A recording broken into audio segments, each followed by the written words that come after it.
punciones de abscesos hepáticos, alrededor de 5 o 6 pacientes diarios que puncionaba de absceso hepático. Esto, por supuesto, la doctora Pozuelos, esto ya desapareció, ya no se hacen todas esas punciones, ya el absceso hepático es mucho menos frecuente y sobre todo hay mejores tratamientos.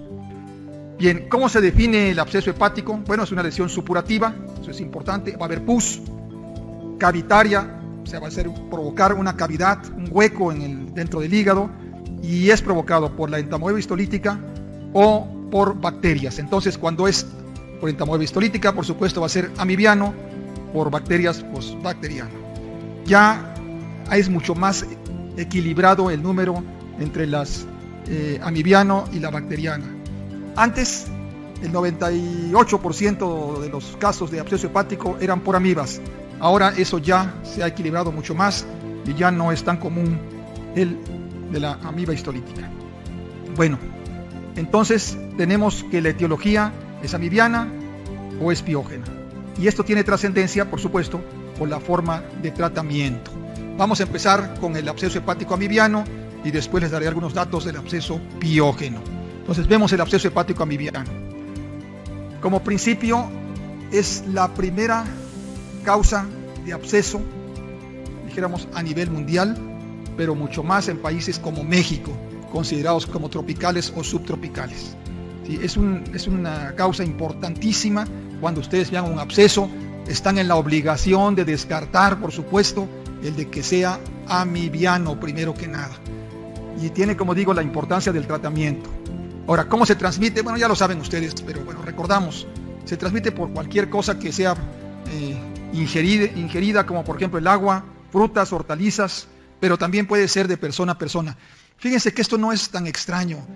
Aquí nuestros estudiantes de medicina que van allá a los puestos esos callejeros que venden afuera del Hospital General, sí saben perfectamente que el que prepara la comida allí fue al baño, no se lava las manos y puede transmitir entonces de la mano, ano, mano y luego a la boca, ¿verdad? Pero también el que atiende a un niño recién nacido o a un niño pequeño, el cual si no se lava las manos apropiadamente también puede tener este mecanismo con cierta frecuencia.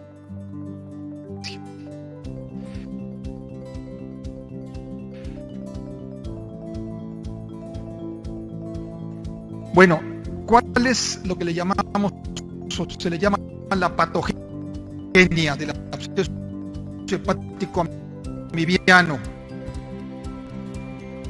En principio, el parásito se mueve por medio de esto es para que ustedes tengan una base fisiopatológica, pero se mueve por esa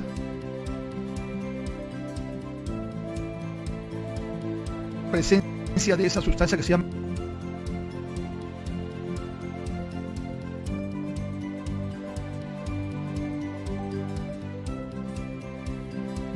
actinomiosina.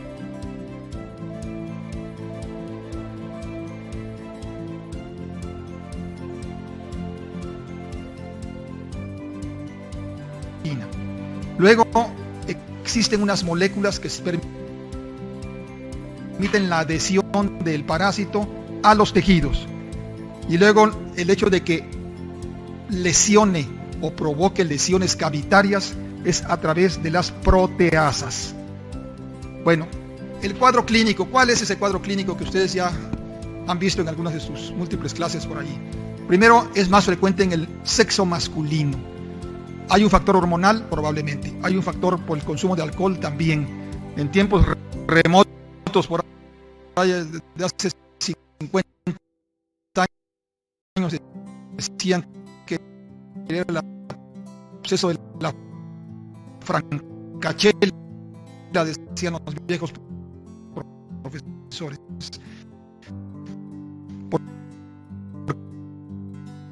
Que no era tan extraño que una gente desarrollara un absceso hepático amibiano por haberse emborrachado el día de ayer y al día siguiente o 2 días después empezaba con el cuadro de absceso hepático. O sea que el alcohol es evidentemente una sustancia que disminuye las defensas, eso es otra mecánica, pero que todos ustedes lo saben.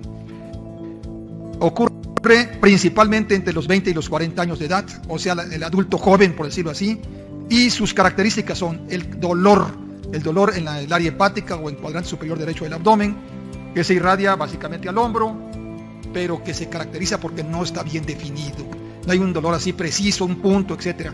La gente dice que siente algo como que le pesa en el hipocondrio derecho. Bueno, el dolor aumenta con los movimientos y, claro, aumenta con la inspiración básicamente profunda. Una de sus características se acompaña de fiebre, y a veces la fiebre es de 40 grados, es alta. Esa es su característica, se acompaña generalmente de fiebre alta. Claro, con escalofrío y diaforesis. En muy poco tiempo hay ataque al estado general. Por supuesto, en muy poco tiempo el paciente pues, no come, vomita o está en malas condiciones, pierde peso y puede acompañarse también de síntomas del área del tórax. Ahora, otro punto significativo que ustedes deben recordar para que no se pierdan en esto: no hay diarrea, no hay el cuadro aquel de disentería en el momento en que está el absceso presente. O sea, eso en el adulto ocurrió probablemente hace unos días, hace unas semanas, pero no está presente la diarrea en este momento cuando aparece el absceso hepático. En cambio, en el niño sí es frecuente que coincidan la diarrea o la disentería. ¿Se acuerdan de la disentería, que quiere decir evacuaciones con moco y sangre? Sí ocurre simultáneamente en el niño. Bueno, sin embargo, pues como digo, hay historia de diarrea en la mitad de los casos, y entonces también es un dato que hay que preguntar.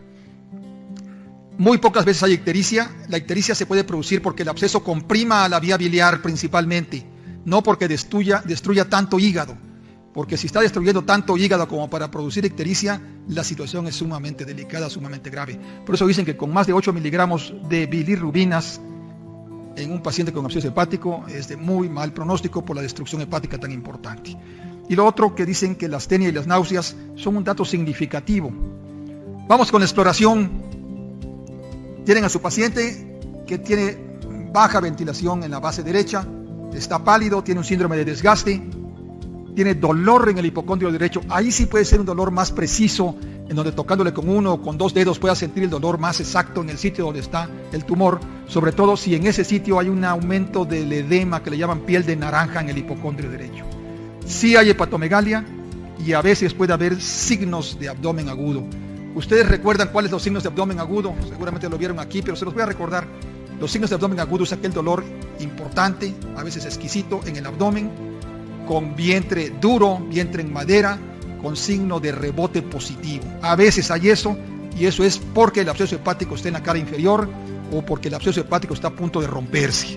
Entonces, cuidado, si hay datos de abdomen agudo, pues lógicamente habrá peor pronóstico.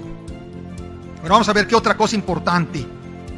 La leucocitosis. La leucocitosis es más que en la apendicitis o en otros cuadros. Hay cerca de 20,000 leucocitos en el absceso hepático. Eso es un dato importante. Hay leucocitosis importante, pues. Hay neutrofilia, aumentada la sedimentación globular, y el dato de que la fosfatasa alcalina sí aumenta. No grandemente, pero sí aumenta. Y puede haber anticuerpos contra la entamoebis tolítica. Bueno, este es el cuadro clínico.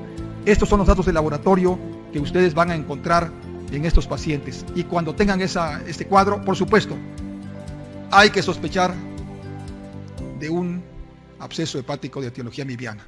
Aquí les pongo este cuadro nada más para recordar que la comida es la vía de entrada. El cuadro es de Pieter Claes, está en el Museo del Louvre en París y se llama Naturaleza Muerta.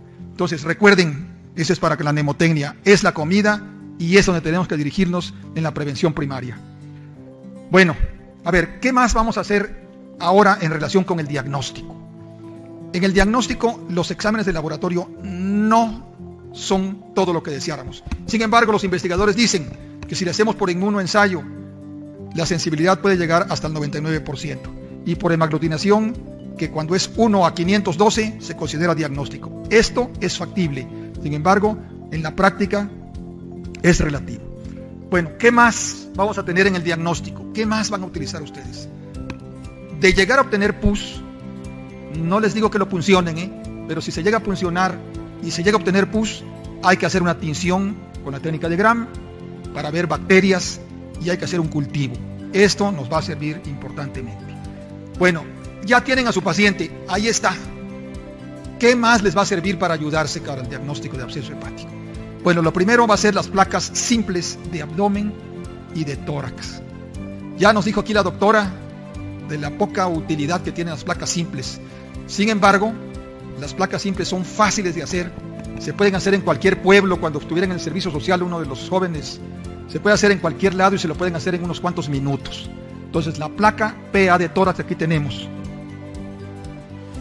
A ver, ¿qué es lo que tiene que esta placa de tórax? Miren, el hemidiafragma derecho está elevado en comparación con el izquierdo. Entonces, este es el izquierdo. Aquí está la cámara gástrica. Aquí tenemos el derecho, está elevado. Y a lo mejor pudiera haber un borramiento aquí del seno, costo diafragmático. Entonces puede haber un poco de derrame pleural. Entonces una placa de tórax es sugestiva de que pudiera haber un absceso hepático. Ahora, ¿qué otro? El ultrasonido.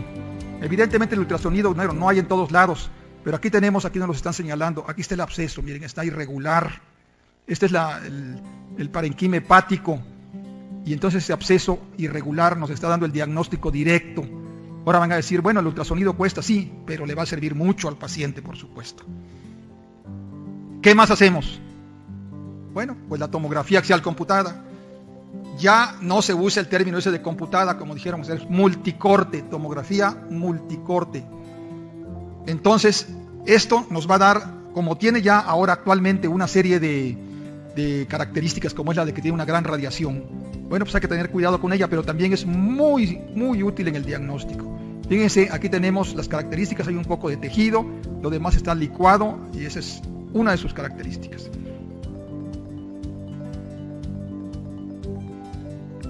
Otro, que parece un quiste, sin embargo, es un absceso y es un absceso único. Esto, ya vieron ahorita, de hecho, los 3 ejemplos que les puse de que son abscesos únicos. Esto quizás en la actualidad pueda ser un poco menos real de que sean abscesos únicos, pero esa es la característica principal del absceso hepático amibiano, que es único, a diferencia del piógeno, que lo vamos a ver más adelante, en que pueden ser múltiples, y serían en el piógeno múltiples por el hecho de que como que se difuminan, se diseminan, mejor dicho, la gran cantidad de proceso infeccioso sobre el hígado. Aquí es un absceso único, y aquí, bueno, aquí lo podemos ver, tiene sus paredes, etcétera, tiene sus características, parece más bien un quiste, sin embargo, así también se puede presentar. Aquí tenemos otra lesión.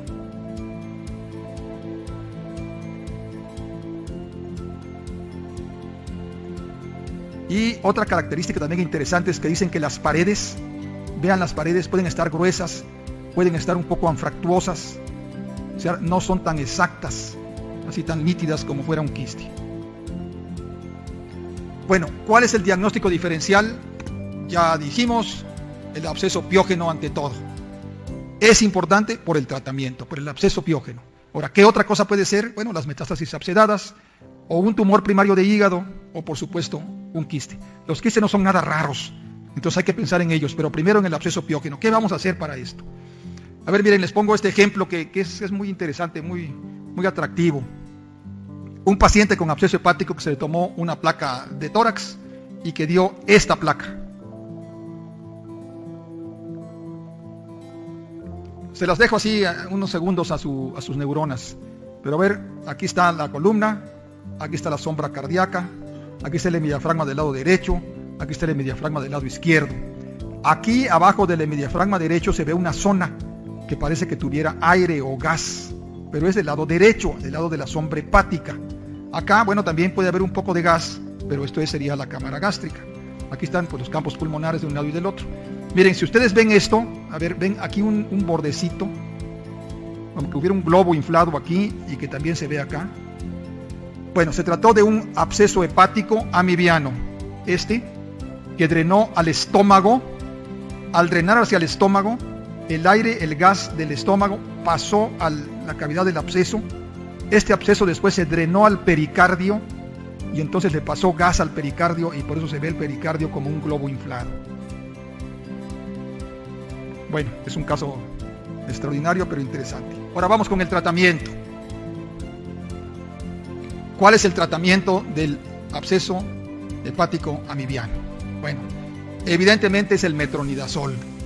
El metronidazol se puso de moda en el año de 1970 aproximadamente. y los que principalmente lo recomendaron fueron un grupo de investigadores de aquí del Centro Médico Nacional del Seguro Social, que estaban encabezados por el doctor Sepúlveda, que ya falleció, y que trajeron a un investigador en amibiasis con premio Nobel, y que trajeron otros investigadores de países desarrollados para ver qué se podía hacer para mejorar el diagnóstico, tratamiento, etcétera, de la amibiasis. Es decir, consideraron que era uno de los problemas más importantes de este país y había que traer gente de mucha importancia, y efectivamente hicieron muchísimos trabajos. Yo lo que les puedo decir es una cosa: sí mejoró la situación del absceso hepático, pero lo que principalmente mejoró fue la utilización del metronidazol. Entonces dijeron, el que se debe utilizar es el metronidazol, y esto no ha cambiado en los últimos 40 años. Dije de 1970 aproximadamente.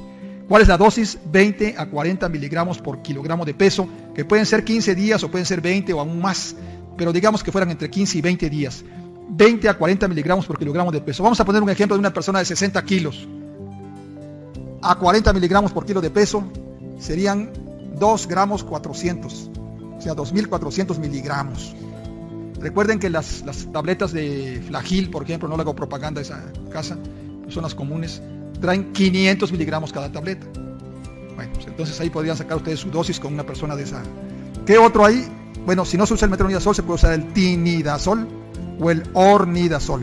Y su dosis, 2 gramos al día por 10 días. Las tabletas de estas de tinidazol y ornidazol son de 500 miligramos. Bueno, lo que sí es que se va a continuar el tratamiento, de hecho, hasta que ustedes vean que su paciente se compuso. Bueno, ese es el tratamiento específico para el absceso hepático amibiano. Claro, le pueden decir, no, pues yo también le quiero meter antibióticos. Bueno, pero también los antibióticos tienen sus efectos indeseables. Entonces, ese es el tratamiento. Ahora, ¿qué se utilizaba antes? La dehidroemetina. La dehidroemetina se utilizaba a dosis de 1 miligramo por kilogramo por día por 10 días. Una persona de 60 kilogramos, bueno, 60 miligramos al día, se aplicaba pues por vía intramuscular, también se llegaba a aplicar por vía intravenosa. Y por 10 días. Lo que tenía el problema de la dehidroemetina es que producía efectos cardíacos importantes y que llevaron a que se sustituyera. Además tenía que ser inyectable, y esto pues claro era menos fácil de manejar. La dehidroemetina todavía existe por ahí, porque pudiera ser que una gente no pudiera tolerar el metronidazol o fuera alérgico. Entonces consecuentemente todavía existe por ahí, pero casi sin utilización. Y la otra es la cloroquina. La cloroquina todavía existe, es un medicamento que se utiliza para el tratamiento del paludismo. Sin embargo, pues no se utiliza para el absceso hepático, pero puede ser complementario a veces, o puede ser en un momento dado utilizable. Cloroquina, 1 gramo al día por 2 días. Después 500 miligramos al día por 14 días. La cloroquina tiene un color amarillo y a veces el paciente se pone de color amarillo. Y no es que se ponga ictérico, se pone de color amarillo por efecto del medicamento. Bueno, ahora vamos con otro punto importante con el absceso hepático amibiano. ¿Cuándo se debe puncionar al paciente con absceso hepático amibiano? La punción es evidente, la punción es ponerle un botoncito de anestesia local en la piel y de ahí introducir una aguja a través de la piel para llegar al sitio donde consideramos que está el absceso, y se guía generalmente por ultrasonido y sirve para drenar el material purulento. Sin embargo, tiene consecuencias y a veces son muy graves. Entonces, ¿cuándo se debe puncionar? Solo en estos 3 casos, que les quede bien definido. Y esto sí fue una de las cosas que sacaron aquel grupo del estudio de la amibiasis desde hace 40 años. Solo debe puncionarse ante la inminencia de ruptura del absceso hepático. ¿Sí? 2, cuando haya una mala respuesta al tratamiento médico, o sea, el metronidazol. Y solo va a servir si hay pus licuada, pues. Si la pus está solidificada, por decirlo así, no va a extraerse absolutamente nada. Entonces, cuidado con la punción, sin embargo, tiene sus indicaciones. ¿Todavía hay más? ¿Se puede operar el absceso hepático? Vamos a dejarlo ahí. ¿Se puede operar el absceso hepático? Bueno, claro que sí. ¿Cuándo se puede operar?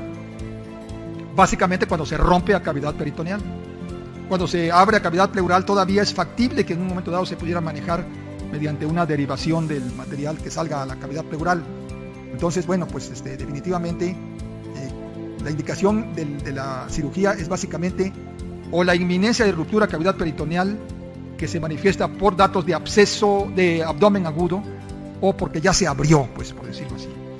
Muy bien, ya tenemos entonces una idea del absceso amibiano. Ahora vamos con el absceso piógeno. Vamos con el piógeno para que despierten. Se pueden jalar los cachetes, por favor. Bueno, vamos con el absceso piógeno. ¿Cuál es la epidemiología del absceso piógeno?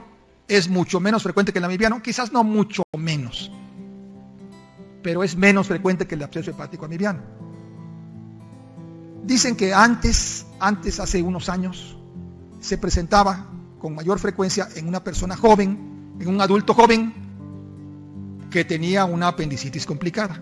O sea, aquel que se le había dado un tratamiento con antibióticos y que se había retardado el diagnóstico de apendicitis, se había hecho un absceso o una peritonitis generalizada o localizada, etc. Eso era anteriormente. Voy a hacer un pequeño paréntesis. Miren, los responsables de que una apendicitis no se opere rápido, no se opere a la primera que vea un médico, los responsables son los médicos generales.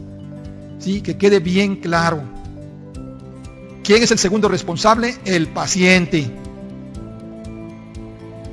Y bueno, ¿quién es el tercer responsable? Bueno, pues serán los médicos de una institución hospitalaria en donde lo vieron, no lo diagnosticaron y lo rechazaron, pues. Claro, cuando digo yo, son los médicos generales, es para despertar en ustedes ese concepto, pues. La mayoría de la gente que tiene un dolor abdominal intenso no va a ver al especialista. Al que va a ver es al médico que tiene cerca, al médico de su colonia, al médico general. Yo diría que quizás en el 90% de las veces. En otro porcentaje va a un hospital como el Hospital General de México, el Juárez, etc. Sí, también un porcentaje. O al seguro. Y la otra mala cosa que hay es la de que el paciente se automedique. Bueno, el caso es que mi mensaje es, si ustedes ven un dolor abdominal, pónganle mucha atención. Tóquenle el abdomen a todos sus pacientes que tengan dolor abdominal. Nunca les receten por teléfono porque son las 2 de la mañana. No les manden antibióticos y analgésicos así nada más sin estar seguros de que no es una apendicitis. Ese es mi mensaje. Y bueno, ¿esto por qué? Porque esta es una de las complicaciones de la apendicitis que todavía sigue estando presente, todavía, aunque antes era más frecuente. En la actualidad, ¿cuáles son la causa más frecuente de un absceso piógeno del hígado? Es en pacientes mayores de 65 años de edad, o sea, ya en la tercera edad, que tenga una neoplasia, lo cual le ha producido probablemente inmunodepresión, o en aquellos que tienen obstrucción de la vía biliar, o que tienen otras cosas como la enfermedad de Crohn o divertículos. Como ustedes saben, los divertículos son muy frecuentes, sobre todo, claro, en la tercera edad. Entonces, esos son los más frecuentes ahorita, y cuando vean a un paciente de más de 65 años de edad o que tenga estos padecimientos intercurrentes, pues cuidado, hay que pensar en absceso piógeno. ¿Qué otra cosa hay? ¿Qué otra cosa hay en los abscesos? Bueno, que se pueda producir por la llamada CEPRE. Ustedes recuerdan lo que quiere decir CEPRE, que es colangiopancreatografía retrógrada endoscópica. Después de una CEPRE es posible que haya abscesos hepáticos piógenos. Después de una esfinterotomía, cuando se haya colocado una prótesis dentro de la vía biliar, cuando se hayan embolizado tumores o se les haya inyectado etanol o algún otro tratamiento como la radiofrecuencia. Bueno, aquí está el ejemplo de la CEPRE. Miren, para que nos entendamos, esto es el endoscopio. Está curveado aquí porque está en esta parte que es el duodeno. Aquí, fíjense, aquí tiene una canulita, se ve, y está inyectando medio de contraste, y esta es la vía biliar principal, que aquí están los colangiolos intrahepáticos, y este es el conducto pancreático Wirsung, que llega hasta por acá. Entonces, después de CEPRE, es factible la presencia de abscesos piógenos. No es frecuente, es factible nada más. Bueno, ¿cuál es la característica, la patogenia, pues, del absceso piógeno? Que son generalmente en el lóbulo hepático derecho, son más comunes, pero puede ser en los dos lados, y principalmente porque la circulación portal allí es más importante, está más extendida, y porque es más grande el lóbulo hepático derecho, por supuesto. Ahora, cuando es en el lóbulo izquierdo, se dice que generalmente, o puede ser que sea más común, porque haya problemas en la vena porta, por ejemplo, como una trombosis. O cuando es bilateral, a lo mejor los problemas son provenientes de la arteria hepática o abscesos colangíticos. Colangíticos quiere decir, hay una litiasis vesicular, pasó un cálculo alcolédoco, ya se infectó aquello, hay colangitis, y entonces, bueno, ahí derivan los abscesos piógenos. El cuadro clínico es similar al amibiano. Hay que considerar que también ustedes deben investigar si el paciente está bajo inmunosupresión o esteroides, o que tenga alguna otra enfermedad crónica, como por ejemplo diabetes mellitus, que en México desgraciadamente es cada vez más frecuente. Bueno, otro punto para el diagnóstico, o vamos ya al diagnóstico, que los anticuerpos anti-amiba histolítica son negativos. Sí hay anemia y en el hemocultivo a veces sale positivo. Pero fíjense cuánto tiempo nos tardan en dar el resultado de un hemocultivo. 48 horas cuando menos. Entonces, bueno, pues también no hay que estar esperando. Cuando se cultiva la pus, si llega a haber una punción, bueno, puede haber ese tipo de gérmenes. Gram positivas en la tercera parte de los casos, gram negativas en la tercera o mixtos en la tercera. O sea, bueno, básicamente puede ser cualquiera de las tres. Bueno, entonces ahí vamos con el absceso piógeno. Esto, por supuesto, es una tomografía multicorte. Aquí tenemos entonces un absceso, otro absceso. Aquí tenemos 1, 2, 3, 4, 5 abscesos en el hígado. Entonces aquí hay que sospechar. Aquí tenemos 1, 2, 3, 4 abscesos. Aquí está la sombra cardíaca. Aquí está la vena porta. Bueno, entonces múltiples abscesos dentro del hígado. 1, 2, 3, 4, 5. Aquí están, miren qué bien se ve aquí la circulación mesentérica. Aquí está la vena porta. Y bueno, aquí están abscesos dentro del hígado. Miren, esta es una característica interesante. Olvídense de la palabra esta de TAC. Cómo se puede ver a veces el absceso y como con una especie de halo. Está el absceso y está el halo. A veces también, por supuesto, puede ser nada más un absceso único. Aquí son dos abscesos. Este es un corte muy arriba. Como se puede ver, esta es la sombra del corazón. Este apenas se ve el hígado. Bueno, ahí se ve entonces dos abscesos. Bueno, en el tratamiento del absceso piógeno hay que cubrir gram positivos y gram negativos. Ya vimos por qué. Pues porque la tercera parte es de uno, la tercera parte del otro, y la otra tercera parte son de los dos. Hay que cubrir gram positivos, gram negativos y anaerobios.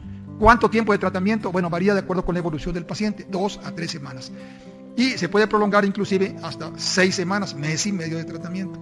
Miren, es una cosa importante también que ustedes capten que los abscesos amibiano y piógeno pueden ya estar estériles, dijéramos, del germen que le dio origen, pero sin embargo estar todavía presente el absceso. El hígado se va regenerando anatómicamente con mayor lentitud que el tiempo que tardamos en curar o en esterilizarlo, pues. Entonces, si ustedes toman otra ultrasonografía, a lo mejor todavía ven la cavidad del absceso, pero ya adentro ya no tiene los gérmenes que están o que lo provocaron.